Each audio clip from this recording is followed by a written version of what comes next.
First of all, by following the questions of defense, all the member countries, including particularly the European countries, have to continue to work on the European pillar within NATO. This is what we've been doing for several years. That is to have Europe that will be actually paying more and being more responsible for its own security, for its burden. This is what the United States want us to do for a long time, and it's something that Europe have to do so that we become more independent. First, that was the first point. Secondly, this obviously has to go hand in hand with a common culture, with an hardening of European defense, create common and joint exercises. That is, that armies would actually be working together side by side, fighting in the field. This is what we did in the Sahel some years ago. This is also what we did some years ago once the Russian aggression began against Ukraine, and we did this in Romania. And thirdly, we have to have a European defense sector which is strong. So we have to defend ourselves, but we also have to have our own industry. That means that we don't have to buy from others. In the EU, we've got several programs, Safe and EDIT, for example, where 65% of all the funding is kept for Europeans, is going in the right direction, and I think that is a change of doctrine, so I'm delighted about this. So obviously, we're doing all of this, and all of this is on the table because the Russian threat does exist. This is the third Russian war in Europe after Georgia, Crimea, and the February 2022 aggression has allowed us to understand that what we are doing is logical. And this is why we are rearming ourselves, because it is something which is valid. The war in Ukraine continues to be the main preoccupation for Europe, and this is why we feel that it is possible to rearm in this way, but also it means that we can actually work together jointly so that we can prevent the war. We need, of course, the support of the United States to ensure and obtain a ceasefire, and also to make sure that the last few days, exactly what's going on the Iranian theater, takes on some credibility. And we ourselves set up as a group of volunteers, which started last February.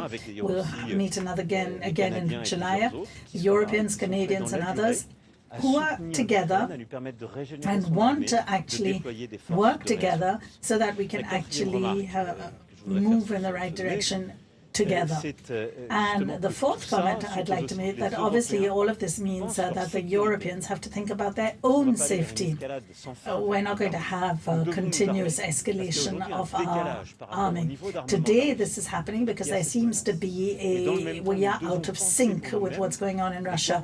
But we've got to think for ourselves, and we have to make sure that we guarantee the safety that we need, stopping proliferation, stopping excessive arming, which actually happened during the Cold War. And in the last few years, in fact, many of the agreements and positions were dropped from the Cold War period. And this is why I think all of us have to think about how far we want to go to defend ourselves, and also what the terms of our discussions will be with Russia, so that we can limit any damage and get back onto the right track. And we have to think about this right away so that we can reach a wider sense of security. And finally, this obviously means that this requires unity, joint efforts, and anticipation. What we want to do with this communiqué and working together as European countries means that we've obviously got to have, first and foremost, commercial peace between us. We can't have any sort of commercial war going on between the European countries. And so we've got to come back to the number one rule, that is that we should have a calm situation from a commercial point of view. That means that all the tariff and levies that have been established should be dropped. And also this means that we mustn't forget the terms of a war and the sort of risks that exist. It's territorial warfare, of course, and that's what's happening in Ukraine right now with heavy intensity. But obviously, it's also going to affect cyber, the space sector, and also the maritime sector. And that is also where we are working closely together. So those are just a few points that I wanted to raise after the summit. Mr. President, I cannot answer 3 questions at the same time. Please, just one at a time. After the first declarations that let me just say, I'll be very simple on that. My work is not to actually go through and analyze what he has said. There are texts, there are legal experts who can look at this. Let's just say we are in this alliance, which means that we have to have solidarity between all of us. That's not my job. It's not my job. Let me just say that I am moving forward. I want all Europeans to, first of all, there are texts and agreements that exist and that have been signed, and that is not really too surprising. So neither the diplomats nor the leaders, legal experts, understand Article 5 differently. Article 5 means that there's got to be collective defense amongst all the members. First of all, this solidarity does exist. It's in our texts. All those who are here around the table obviously have to maintain that solidarity, and we will therefore continue with our investments. We went back to this 7 years ago. We have doubled our defense spending, but also we've also got to become less dependent on others and more autonomous. Yes, that is the case. For France, for example, we have a full army. Deterrence is possible. We do not depend on others for our safety. And I think Europe, therefore, has to reinforce further so that we do not depend on anybody else. Obviously, it's much better to have a wider alliance. Sorry. First of all, you and then your colleague. First of all, on the commercial war. Yes, we've been very clear about that many times, and I think we've got to be able to conclude on that. I've talked it during the summit. I've talked about it publicly. So has Erdogan and Prime Minister Meloni. We have all talked about it. Ask him the question yourself. Did you have any comments to talk about the Iran-Israel ceasefire? No, I have not.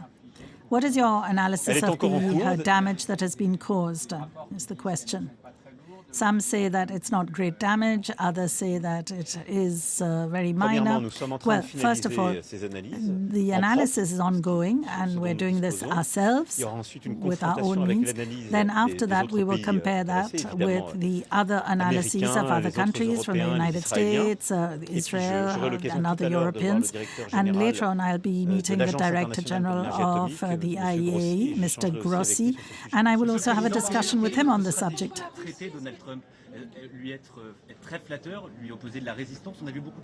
We saw many heads of state who were very flattery, showing a lot of flattery with him.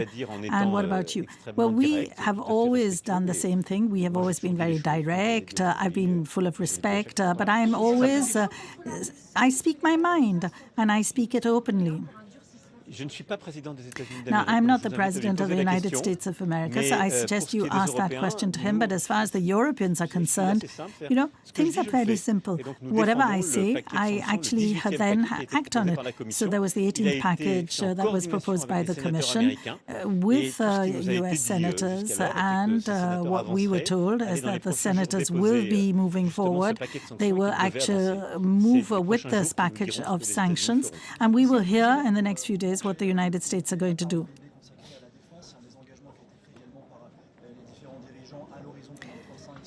What about the 5%? What about the other leaders?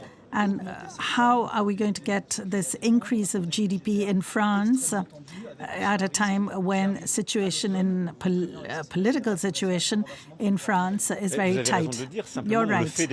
But we're already doing it. We haven't waited for this decision. And we didn't wait for the 2022 Russian aggression in Ukraine. We have been increasing our defense. We have 2 military programs that have never been questioned by any political side. The only problem concerning the voting and the delay of the budget vote actually caused some difficulties and actually caused certain hindrances. But every year other than that, we have been lifting and increasing and ramping up our budget. So we've gone from 32 billion when I was elected to more than 70 billion. And that is a lot. So if my predecessors had done the same thing, we would be well above the required level. And not that long ago, we were actually ramping down. So I am just like to say that that's a very good thing. Anyway, I'm democratic. Probably. So we've got to continue with this. I think it's very important. We are working with the Prime Minister, with the Minister of Defense, with the Minister of the Economy and the budget to actually try to see how much more we have to do to ramp up some of the action plans that had been already launched in our second military package and action plan. You're right. This is what we've always done. We've got to obviously make the right sort of choices. That's what governing is all about. So we have to continue the choice. But I think we're choosing our independence. And what we're doing to independently create our own industries and our safety allows us to have greater autonomy and independence in our country. This had been threatened by recent choices, but there are also historical choices that were taken in the 60s and 70s that allowed France to have certain programs or equipment which were very impressive. And this means that we no longer have to actually be subjected to whims or changes of opinion from the other side of the Atlantic. Yes, I think it would be a good thing to have. Well, listen, I am saying that we have to have 3 ceasefires simultaneously. First of all, that we have got between Israel and Iran should be maintained. The second one is Gaza, which is indispensable. It's a priority for me. And thirdly, the one in Ukraine, so that we can start negotiations for lasting peace.